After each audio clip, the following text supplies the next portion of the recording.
Hello, Sally. Thank you so much for being with us today. Oh, I'm so grateful to be here, Paula. Thanks for inviting me. Where are you speaking from? Everyone is at home right now. Yes, my family and I, we came up to the mountains of Colorado. I'm up in Grand Lake, and this is actually where I'm staying. It's our little getaway cabin. And so we've been safe and Oh, isolated here for weeks. well, it looks good to me. I think I could be there isolated for a while. I don't know how Yes, long though. I know it's my happy place, and we're close to all kinds of amenities. So it's not like we're not suffering at all. We're just in No. one of the most beautiful parts of the world. So it's okay. Well, thank you for sharing your knowledge and your experience with us, just so our listeners know. Sally Spencer Thomas is a clinical psychologist. She's a co-founder and chair of the United Suicide Survivors International. She's also on the board, executive board of the American Association of Suicidology. So that's a lot. And also you have a podcast as well. Let's start talking about your podcast because I find that we're always searching for new resources in this area. Yeah, I really have a passion, as you do too, of lifting up the voices and the expertise of people who I'm excited about learning from. So it's a win-win. I get to learn from thought leaders from all over the world. I can use my networks to get their work shared more broadly or to connect between different types of partnerships. And I love to hear people's stories and build relationships. So I wasn't sure I would like to do it because I'm not really great with tech, but I really, Uh-huh. really love it. And so it's called Hope Illuminated. And I do 2 episodes a month. So not a ton, just enough to keep me in it. And I invite thought leaders, again, from all over the world and ask them to share their stories. So some of our researchers, we don't know that they have stories about being impacted by suicide, but many of them do. And then I have them also share science, what we know about what they're talking about, and then strategy. I always want to make sure that our listeners have some kind of takeaway or action step related to the interview. And sometimes that's related to clinicians, sometimes it's related to people with lived experience, sometimes it's for the everyday person who's just curious. And the podcast really covers the scope of everything from resilience to mental health to suicide, including suicide grief. So, kind of the broad spectrum of connections to suicide. Yeah, because there are so many issues related to suicide, That's especially right. when we talk about mental health, and it's just so many crossroads there. That's right. Yeah. Well, let's start talking about your brother, and this is actually what brought you to this area, wasn't it? So can you tell us what happened to him and how that prompted you to be involved in suicide prevention? Yeah. Actually, my interest in understanding suicide predated my brother's death. The very first conference I ever went to as a graduate student was a conference on suicide. I did my doctoral internship rotation in an ER so I could get more experience in suicide risk assessment. I guess I kind of always had a feeling like I was underprepared for this really important part of being a psychologist. And so I tried to gap fill. My very first large research project that was published in an FBI manual was on police officers' response to civilian suicide. So I just had all of these kind of academic and research and clinical interests in it. And then in my early part of career, I just decided that I wasn't meant to be a psychologist after all. I Really? don't know if I don't know if anybody else had that experience. Like after 7 years of graduate school and all this training and money, I was like, oh, this is a wrong fit for my personality. I'm much more of a social change person and like an upward and outward and mobilized projects person. So I was really feeling confined being in an office all day. But I love people's stories and I love learning what makes people tick and how they change and really helping people through whether it's a group of people or a whole culture through like the hard times of our lives. So the background wasn't wasted, but it did shift gears. So when in 2004, I was actually working at a university in Denver, Regis University, and I was running a leadership development program, which was really a ton of fun and a good use of my psychology degree. And then my whole world was turned upside down because Mm. my younger brother, who was 34 at the time, took his life. And we knew he was in trouble. So our family wasn't one of these situations where it totally caught us off guard. We had a number of warning signs that he was in trouble, and we were rallying we were all rallying to help him. My brother was just 34 years old. He had 2 children. He was kind of at the top of his game as an entrepreneur in the insurance industry. Um, and he was beloved. He had a lot of friends and family who just looked up to him. He was just a light in everyone's life. And he also really fought pretty disastrous depression. He was diagnosed with bipolar condition when he was a young person. And he fought it really hard, and he managed it really well for the better part of his adult life. But then in the summer of 2004, it just went off the rails. And within a very short period of time, he had made a bunch of really disastrous decisions while he was in mania that ruined his family, ruined his work, ruined his finances. And he never recovered from that. He had gone through difficult bouts of depression before and just reached out, got help, got back on his feet. But this one was at a totally different level. And, he came back to our family after being estranged from us for a number of months. And I think he just came back to say goodbye. So he lived in my parents' house his last 2 weeks and really was a tortured soul, lots of pacing, no sleeping, really agitated, a lot of weight loss. And we tried to surround him as best we could with love. We were so grateful to have him back in our lives and try to connect him to resources. But I think he just came back to bid farewell. And then he was gone. And it was so devastating. So devastating. Was it your first experience with suicide? The first one that was this close for sure. I'd lost a camp friend and a high school friend, and then someone while I was at school that I didn't know, but we were a small school, took his life while we were at school. So they were always distressing to know that someone I knew of and cared about, and all young people, very young, teens and early 20s, that this is how their life ended. It was just sad, but it was abstract, because I wasn't really connected in their lives as much as, my brother. We were very, very, very close growing up. We were best friends in our kind of early teen years. He followed me in high school and college, and then he had his own paths, but we were always connected is what I mean. We were part of the same fraternity, and we were just really, really close. So, and here's what I do. This is what I do. I help people, and I tried with all the skills and tools that I had, and we still lost him. So there was just layers of grief and trauma and what could I have done? What did I do wrong? All of that for a long period of time. And then I remember I was probably 18 months in, sitting in a suicide loss survivors support group, and like this epiphany went off above my head. And I was sitting there going, you know what, somebody needs to do something about this. And then you have those words, oh, it's me. I need to go do something about this. And I just felt like this really intense calling to go try to figure something out. And that was it. Then I've not looked back, even though it's not been the smoothest road. I'm like, well, this is what I was put on this earth to do. So I better just keep going. What was the experience of your family at the time, Sally? I mean, did you experience a lot of stigma, a lot of blaming, or was it more comfort? How did that impact your family? Yeah, I think our family really pulled together initially really well, and we were very lucky in a number of regards.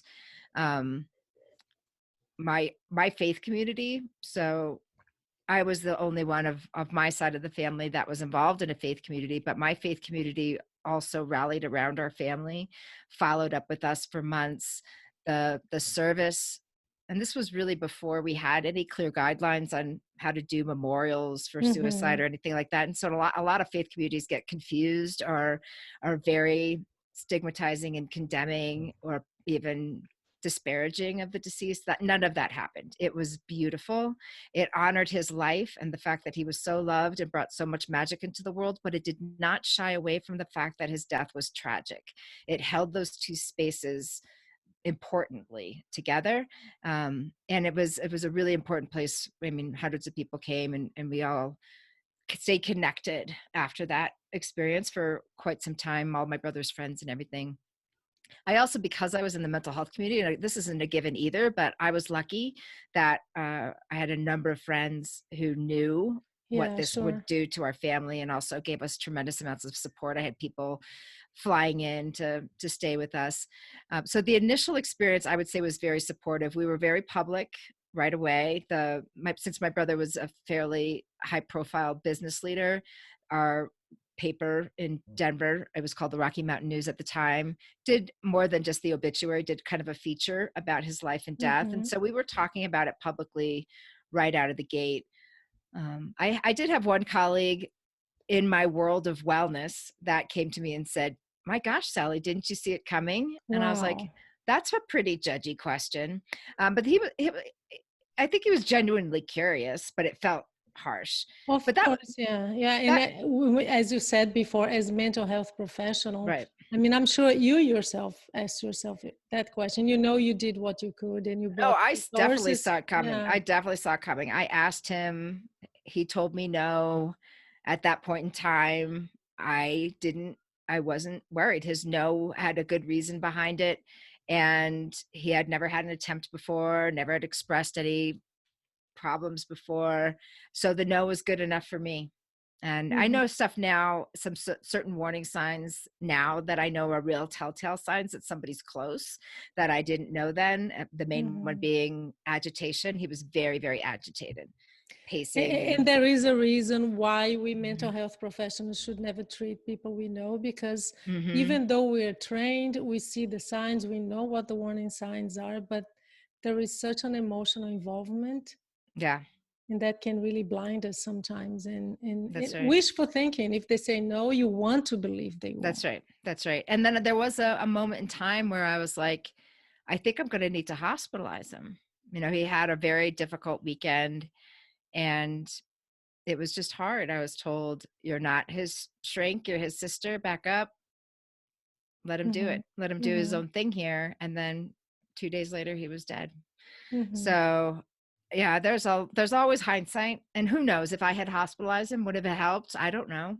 The data on forced hospitalization is pretty dismal. So I don't think that would have helped. But like I said, that was 15 years ago. I have a number of other tools under my belt now, and I've had a number of other friends and family members that have gone through suicide crises, and I feel better equipped Mm-hmm. with different options to offer them and kind of walk with them through it. But it's hard. It's super hard. Does your experience with mental illness, because you developed mental illness too, right? Hmm. And I remember you said on your TED talk, wow, even I am a psychologist, and it took me a while to maybe admit or to recognize it in myself. Yeah, so that was a wild experience too. This was back in 2012, so years and years after my Mm-hmm. brother died. And my brother's death was a very impactful experience on my mental health. The trauma was strong, the grief was strong, but I would say that all of those experiences were quote unquote in the normal range of what was Mm-hmm. to be expected at a very, very difficult period of time. And it was hard, but my coping worked. I went to support groups, I took care of myself as best I could. I got back into the swing of things. In about 5 months, I was functioning okay again. The thing that happened to me in 2012 was very different, qualitatively different. And today I can't even really tell you why it happened, other than I had multiple layers of stressors. I had a physical problem. I couldn't eat because of jaw surgery, and that was a catalyst for, not being well because I couldn't eat. I had, relationship stressors and tons of work stressors. But for whatever reason, that particular moment in time, that was the perfect cocktail of overwhelming things happening to me that my mental health just went down the toilet. And I remember thinking, this is different than anything I've experienced before. I really did stop sleeping. I couldn't eat. I had, it was very, very dark. And nothing that would usually help me cope was working. So I couldn't get out of it. And what my brain told me was because a lot of it was work related, the way to get through this is you just work harder. So just work harder. So just work harder.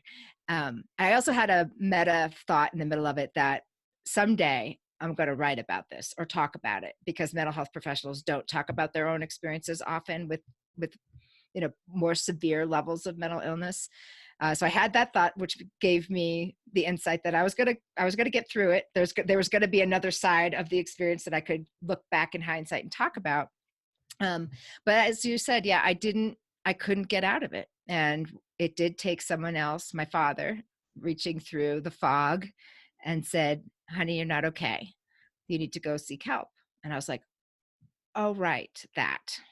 Right. I should What go did do he that. see? What did he see, Sally? Well, I was communicating with my parents because it was clear, like I wasn't sleeping. I was losing weight. You could see it in my face, very quickly, losing lots of weight. And I let them know. I said, I'm not suicidal, but I'm not okay. And I also had the insight that while I'm not suicidal now, I could see how people could get there. It was such a torturous experience, just to be totally revved up and totally despondent and agitated altogether. I could see that, my experience was 9 weeks long. It wasn't forever. Sometimes people experience that for years and years and years. And so I got insight to that too in my heart that I didn't have before. It was in my head, but not in my heart.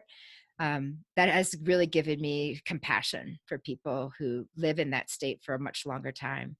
So yeah, so the two things that helped me out was when my dad said, go get help, and I did. And really the kind of help that I got was medication because I couldn't sleep. And so once I was able to sleep again, and she gave me also some medication to bring down my anxiety a few notches, all of a sudden I could think clearly again. And my ability to problem solve went way up. So that was helpful. And then the other thing that happened is I went to the American Association of Suicidology's annual conference, where I had a board position at the time and I was presenting all over the place. So all of these things where I had to throw this mask on and zip it up all together and do the thing. But in the side conversations with some of my closest friends, I said, listen, I'm not doing well, and I haven't been doing well for weeks. And they turned to me and they said very healing things. They said, we love you. No matter what, we love you. You don't have to do this suicidology thing ever again, or you could fail at it horribly. We're still going to love you. We still matter to us. And those two things, getting my body under control again so I could function, and getting support. And getting support from a community that loved me no matter what happened. Those two things got me back on track. Let's talk about support, because I interviewed a few weeks ago someone who attempted suicide, and he said the moment that everything changed for me was the moment that I reached out, because it is so shaming. Suicide is shaming. If you have ideation, mental illness, there's so much stigma associated too. And you mentioned that in your family, you've always been very vocal, and you talked to your dad, and probably because he had the experience of your brother too, so he was more attentive. So what do you see in your work in terms of families? What helps when it comes to family, and giving them awareness that this is something that we need to talk about? Are you talking about families in bereavement, or families where there's someone who's living Someone with who's living with ideation or mental illness? Well, I never want to say there's one way to do it, because different families have different dynamics. But generally speaking, knowing that you're not the only family that's going through that is one of the most healing things. So to find other families like yours that are like, yeah, me too, and it's hard, can be very helpful for families to know this is much more common than we acknowledge. And families can learn from one another, but mostly just kind of stand in solidarity and say, we all take our turns here. There's not a family that hasn't gone through a hard time. And if there is a family out there that hasn't gone through a hard time, I don't know who you are, but you've been very blessed, or there's someone who's not being very honest with you, because it's just and it is so underreported, isn't it? Yes, I was talking to Dr. Patrick Corrigan, and I actually heard his name the first time doing your TED talk, and he was telling me it's 1/3, or at the most maybe half of the people with mental illness never come out. They never. yeah. So it's underreported. We really don't know what the numbers are. Well, and I work a lot. One of the things that came out of the calling thing that I was talking about is looking at the data and realizing that, most people who die by suicide in the United States are men of working age, and most of them have never stepped foot in any type of mental health services. And when we dug into that more deeply, we realized that they don't see their distress or despair through a mental health framework at all. And by talking about it, they actually distance themselves from it. So, like, no, I'm not crazy. I have a very overwhelming life. It's outside of me that's the problem. It's not me that's the problem. And they're not wrong. I mean, they do live very stressful lives. So I'm also in a place now where I think about suicide much broader than just a mental health framework. There's lots of social determinants to suicide, and it's a both and. We have to support the individual and their families, but we also have to stop abusing people, giving them really toxic work situations, discrimination, prejudice, all of those things. We can give people therapy all day, but if we don't Mm-hmm. clean up our environment, they're still going to suffer. Yes, and you remember we used to, I mean, all of us who worked with suicide prevention for many years used the number 90%. Remember, 90% of suicides are Uh-huh. related to men. And we know that that's not true anymore. The latest numbers here in the US show that 54% are Yeah. not related to mental illness. So you have to look at the individual, the environment, what's going on in their lives. If their coping mechanisms, coping skills, social skills, eyes, all of them. I mean, there's so much involved. So just looking through the lenses of this is something that you take a pill and that's okay. Right. It's not So helpful. that would be my next message to families is that, um, it's not often not what's wrong with you, it's what happened to you. So some trauma informed lens as a first approach to this conversation, because sometimes families aren't aware that the member of their family is going through this very, very toxic and distressing experience outside of the family. Or, in the case of a young person coming out to a family member, they're worried about being harmed by that disclosure. So there's lots of other things that happen. And then the next thing I would tell families is least restrictive. Least restrictive. One of the things that I see over and over, especially when it's a young person, and again, it's understandable. I've gone through this too with a young person in my life who was experiencing suicidal intensity. I was like, oh my gosh, we're going to need to hospitalize. And I was reminded by some colleagues of mine who are also suicide attempt survivors, least restrictive, Sally. Start with peer support, start with coping, start with building on their resilience and strength. Start there. These things they pass, right? The Mm-hmm. suicidal intensity passes. When you hospitalize someone against their will, it can be a very traumatic experience that then can prevent them from ever trusting mental health providers again. So go gently in that space. I'm not saying it's never warranted, but it can be very traumatic for people. So start with least restrictive and see what the response is. And sure enough, I did, and it turned out okay. But it's scary. It's It super is. scary It for family is. members, and you want to just lock somebody up so that they're safe for now. But you can't lock somebody up forever. They come back out, and now maybe they don't know who to talk to anymore about this because they don't want that to happen again. So Mm-hmm. You were talking about coming out and talking about your issues and mental health issues. How can someone, let's say you're talking to someone, say, well, I don't know how to talk to my family, how to disclose this to my friends and my community. What can you tell them that, how can they get prepared? That's the question. How can they get prepared to talk about their mental illness and their struggles? You yeah, know, so this what are is the another. benefits? What are the risks? How can they Mhm. get ready for the backlash if there is any? Yeah, this is one of the core missions of United Suicide Survivors International. So I'm very pleased to share that we have some tools. We have one tool that's out. We have another tool that's coming. Storytelling is so important for healing, for building community, for eradicating stigma, for building solidarity and social justice circles, all of this. And people can share their stories just with themselves, and it's still healing. There's this whole body of work called narrative psychology that that talks about how we craft our own stories that we tell ourselves matters greatly on how we make meaning out of that, or whether we continue to have shame about it. And so thinking about crafting your own narrative, especially of going through a hard time like a trauma or an experience with mental health condition, is like a hero's journey. And when you start to frame that narrative under that kind of story arc, your perception of yourself goes from victim to survivor, from, boy, I have all these terrible things that have happened to me, or I'm a terrible person because I have these conditions, to know what, I'm amazing, I am strong, I am powerful, which is a whole different mindset. So in United Survivors, we go through get ready to tell your story, which is for people who are thinking about, maybe I'll tell my story to my friends and family, maybe I'll tell my story in other circles where I can influence people around this. I want to understand this whole storytelling thing. And the whole course, the first course, is really about what's in it for me. What are the potential benefits, like having this cohesive and redemptive narrative where I get to own the pieces of my story and frame it as a hero's journey? What are the potential consequences? Maybe it's going to be very triggering to go back in there and look at all those really difficult times. What are the benefits and consequences to others? And then getting ready by shoring up your safety net and your coping.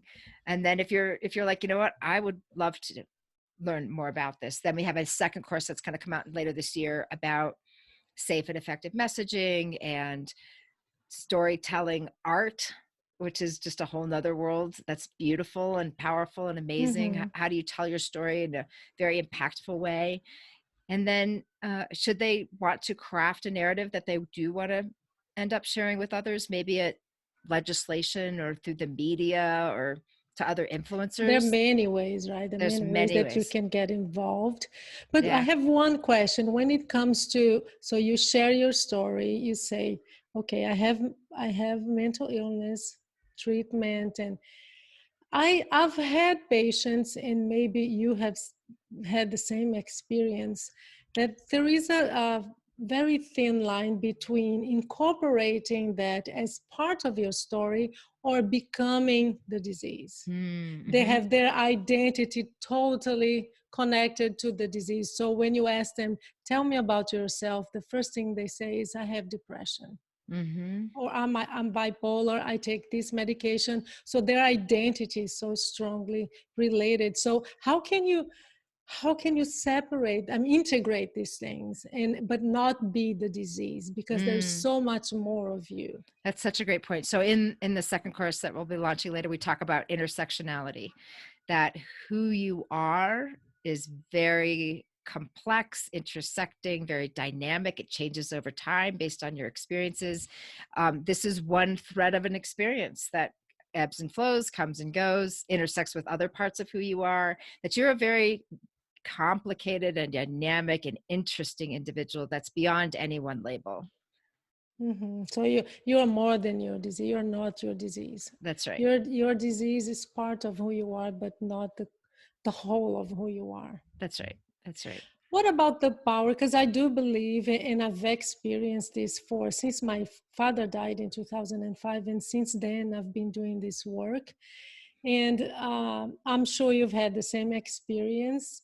You come, one time I was with some friends, and the moment you talk about suicide, there is silence. People don't know how to approach the subject. They don't know how to talk about it.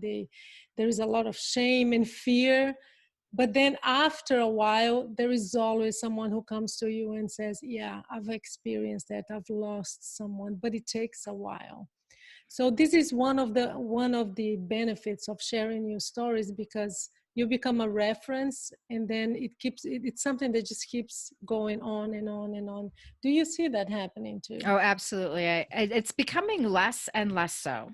I think the generations that are behind me are far more comfortable in talking about this. This is just a fabric of their life that, a lot of their celebrities, a lot of the things they learned about it in school have been talking about it since they were in kindergarten in various degrees, right? So it's not as taboo with younger people as it is for my cohort and older. So like when I walk into a room of construction guys, that's where I feel that. Wow, that must be hard. No, I love it. I love it, love it, love it. Because I know from the data that either they have experienced suicidal intensity themselves, or someone very close to them has, or that the chances are good they've lost at least one, if not several coworkers over the course of their career. So it's right there. It's right there. And I become like the trusted whisperer. because I know the construction world well enough that I can speak their language and earn their trust. And then I open the door to this conversation. And exactly right. The Me Too's come. It just takes one of them to stand up and say, yeah, of course I've experienced this. Who hasn't? You know? And then now it's game on. Everybody's feeling like, okay, well, I wasn't the only one. There's others here who have. And that sense of bonding over that shared experience is so powerful in such a stoic community where they are prized for their toughness and their resilience and their perseverance to say, we have this shared pain and we can support one another through it. It's awesome. I It's like read my an favorite stuff to do. article. Oh, I read an article that you wrote, and you talked about the resistance of society to put together, or even the mental health professionals like us, to put together in the same room and have them work together, the survivors, those who lost someone to suicide, and on the other side, those who attempted suicide. And you do that. How does that happen? Because even when you think about support groups, one of the guidelines is to not put them together because it can be triggering. So how do you do that work, and what kind of results do you see? Yeah, that was very made clear to me in my early days that, oh, you can't put people together because people get their feelings hurt or people get angry, and I was like, have we tried this? Because in my experience, right from the beginning, I saw at American Association of Suicidology, it was small back then, but there were certainly people who were out and people who were collaborating, but it wasn't common. And so that was curious to me, like, why can't we work together? I don't think in the immediate aftermath of an attempt or a death does it make sense. Those are not needs that are being met in those immediate moments. But down the way, we can learn so much from one another, and our voices are more powerful together. So it's absolutely been a wonderful and fascinating experience to bring suicide loss survivors, attempt survivors, and not just attempt survivors, but also people who've had thoughts and feelings who haven't attempted, and everybody who loves us, the large circle of allies and caregivers. I mean, there's so many different perspectives on the issues of suicide that we need to radically listen to one another to get the full picture. And sometimes it's hard. Sometimes it's hard to hear these stories and perspectives, but it's important. And my favorite example to share around this was this leadership summit that we had in San Francisco a number of years ago, where a group of very powerful, and I'm going to use the word feisty, vocal suicide attempt survivor advocates got in a room together with a number of behavioral health leaders who were running large healthcare systems and hospitals and treatment centers. And they had a very honest conversation around fear. They were each afraid of each other. They were afraid of being hospitalized against their will and being punished for reaching out. And the hospitals were afraid that, maybe they would lose someone on their watch or be sued, or that they really didn't know often what they were doing. And it was such a healing conversation.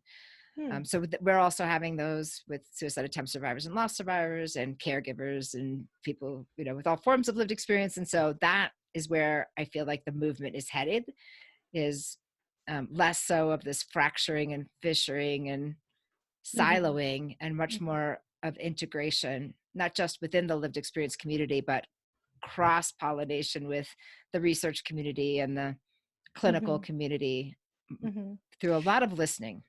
Yeah, you mentioned the medic.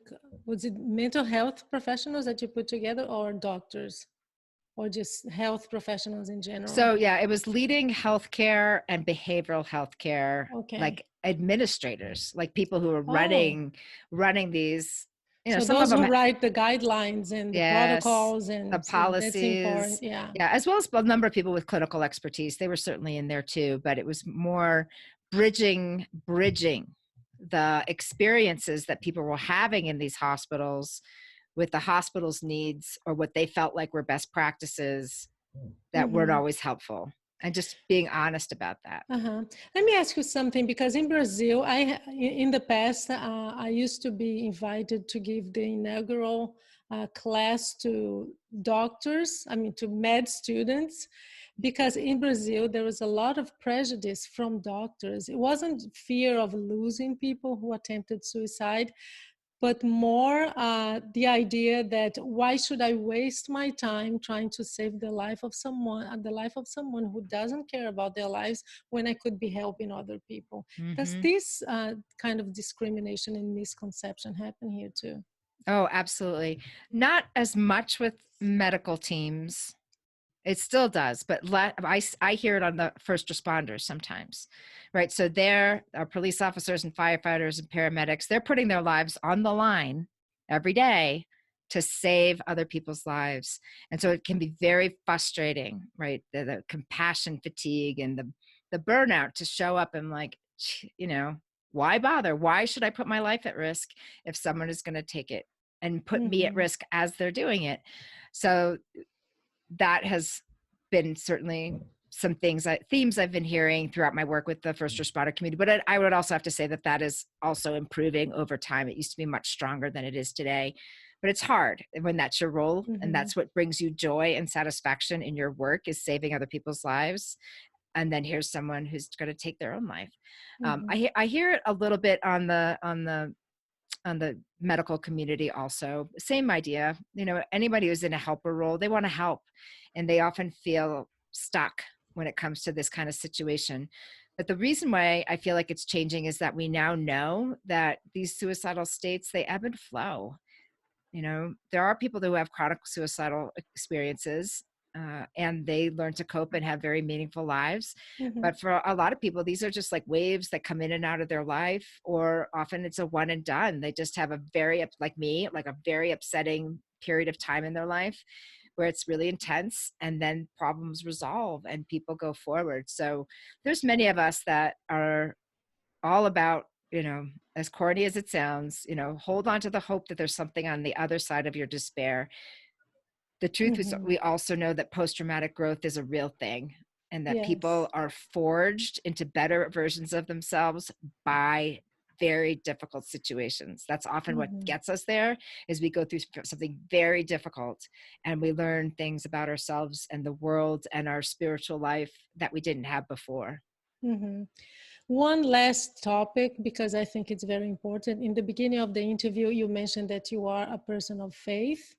So let's talk about religion, Mm-hmm. because it's one of those double-edged swords, right? Mm-hmm. It can be Totally. a protective factor. It depends on where it comes from. If it's from a sense of community, if it discourages suicide, but not in a shaming way, but it can also be a risk factor.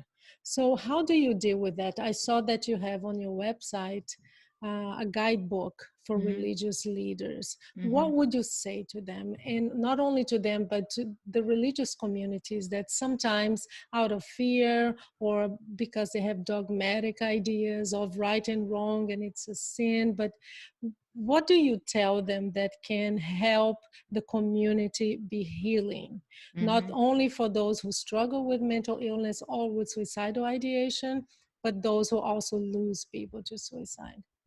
Well, I'll just want to frame this also, that the faith community world that I belong to is one that really embraces a lot of the world's different faith traditions. So it's kind of like an umbrella faith community. So I get to pick and choose a little bit of what works for me, which gives me exposure to a lot of different belief structures and practices and so forth. And so that's been really eye-opening.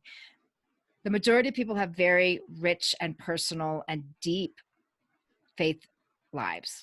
The majority of people have that in their life, where it's a big part of their culture, it's a big part of their family, it's a big part of who they are. And historically, the mental health community has not done a great job of interweaving that into people's overall well-being, because many of us were trained that that's too personal, or that's not scientific enough, or you don't want to talk about things like religion and politics because that's just too touchy. I don't know, for whatever reason we just disregarded it, but it absolutely shows up in the conversation of suicide. So from a not so helpful standpoint, there are a number of the world's faith traditions that are very very discriminating against suicide and suicidal people.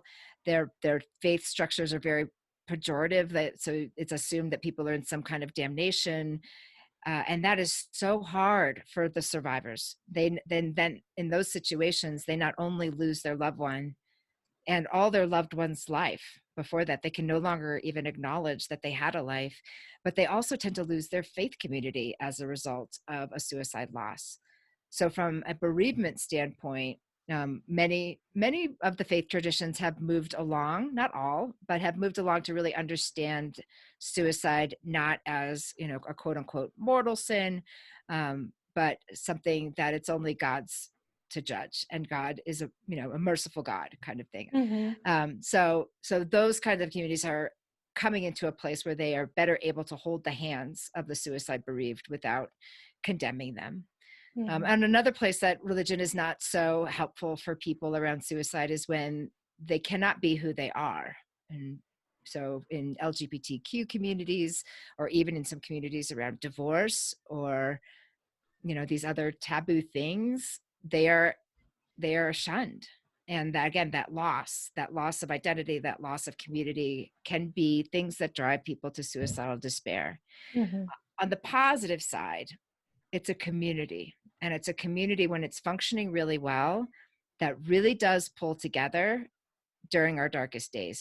It can be a very important place to go when it feels like the world is falling apart. And so it's been very interesting for us right now to watch all these faith experiences start to happen online, where we can't embrace one another or come together. But it's working. Like a lot of churches and synagogues and temples, they've pivoted to the online community, and they're still providing that for people, a place to land when it Mm-hmm. feels like the world is Mm-hmm. falling apart.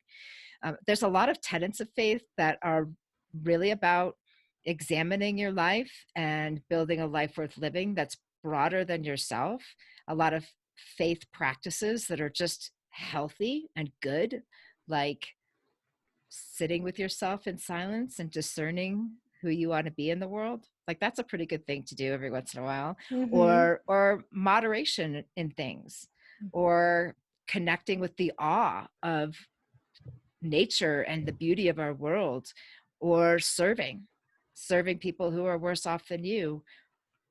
All of these things help our resilience, Be and they're, inclusive, right? yes, being inclusive, looking out for your neighbor. That's a pretty universal tenet throughout all of our faith traditions. So Mm-hmm. there's lots of good just from kind of some of the core values and beliefs of a number of our world faith traditions, as well as just the practices of, however you describe it, prayer, meditation, Mm-hmm. sitting in a contemplative state and asking the big questions. It's good stuff for suicide prevention. Mm-hmm.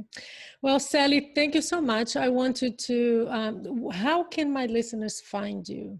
Yeah, so I'm in all the places, most of the places in social media, Facebook, Twitter. Those are where I'm most active. LinkedIn, less so, but you can find me there. My website is sallyspencerthomas.com. I do have a newsletter, so if people want to connect with me there, you'll hear about upcoming podcasts and webinars and Twitter chats and the stuff. I would love to get connected to your listeners. So thanks again so much for having me. Thank you. Thank you very much. And I'm so happy I found you, and I'm so happy you agreed to talk to us and to share, your knowledge and all your experience in this area. Thank you.